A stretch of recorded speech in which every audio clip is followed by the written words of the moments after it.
Donald Trump is now the president-elect for a second time. He received 277 electoral votes, while Vice President Harris has 224. And mostly warm congratulatory messages coming from world leaders today after Donald Trump is reelected as president of the United States. ABC's Allison Cossack has details on the global response to Trump's win. World leaders congratulating Donald Trump for regaining the White House. They took to X, where President Volodymyr Zelensky called the win impressive, while French President Emmanuel Macron posted, "Ready to work together as we did for 4 years."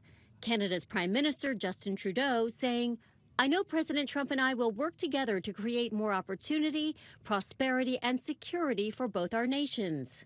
Israeli Prime Minister Benjamin Netanyahu in a statement saying, "Your historic return to the White House offers a new beginning for America," adding, "This is a huge victory." Before UK Prime Minister Keir Starmer started a press conference, he congratulated Trump, stressing that strong relations between the US and the UK are crucial. As the closest of allies, the UK and US will continue to work together to protect our shared values of freedom and democracy. But leaders are also bracing for what another Trump term could mean, after he's made threats to end military aid to Ukraine and withdraw U.S. support for NATO allies he says don't spend enough on NATO defense. Trump has repeatedly said he'd end the war in Ukraine within 24 hours if he's reelected. The Kremlin's spokesperson saying he's not aware if Russian President Vladimir Putin plans to congratulate Trump, calling the U.S. an unfriendly country. And from the City of Love, its mayor writing on Instagram,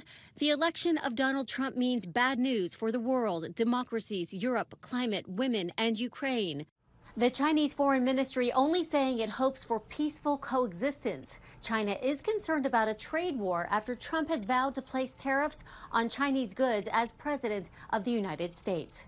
Allison Cossack, ABC News, New York.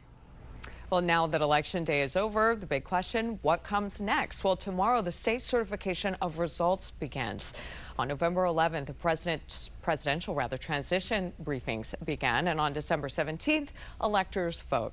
And then on January 6th, electoral votes are ceremonially counted by Congress, and that will also mark 4 years since the Capitol riots. And then, of course, January 20th is Inauguration Day.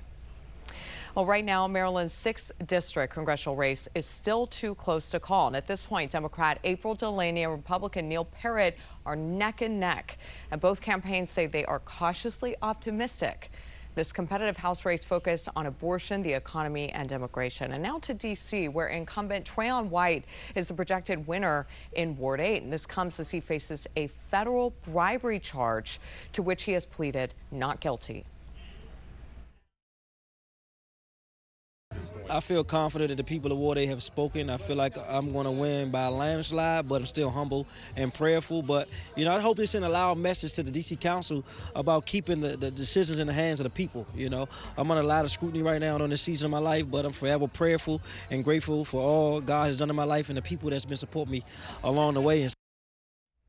Now, White's future on the council remains in question. If convicted, he could face up to 15 years in prison and be disqualified from holding public office. 7 News has been following this story for months. You can find our past reporting right now at WJLA.com.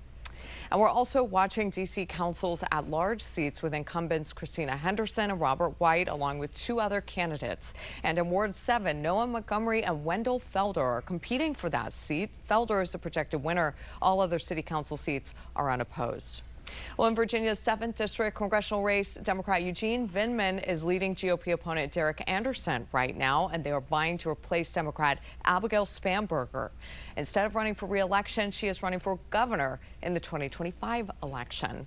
And in Virginia's 10th district congressional race, Democrat Suhas Subramaniam is celebrating victory this afternoon. He defeated Republican Mike Clancy in the race for Democrat Jennifer Wexton's congressional seat.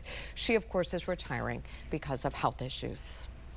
Well, history was made in Maryland as Angela Alsop-Brooks became the first black woman to be elected to the U.S. Senate from the state, and she bested her opponent, former Governor Larry Hogan. We get more now from our John Gonzalez.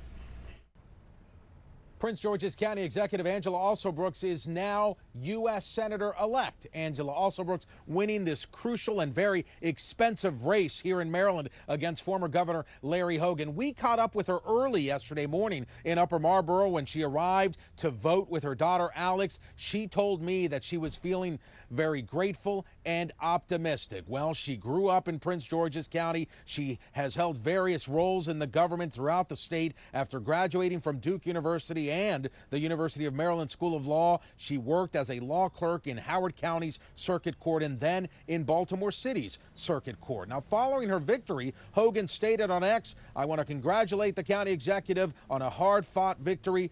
Regardless of who you voted for," he said, "you can take pride in the election of the first black woman to represent Maryland in the U.S. Senate." Alsobrooks, who has also served as the county state's attorney for 8 years and has twice been elected Prince George's County executive, claimed victory on stage with her daughter.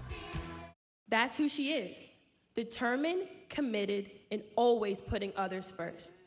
As she steps into this next chapter in her life as the U.S. Senate, I have no doubt in my mind that she'll bring that same drive, fighting for a better tomorrow for your families.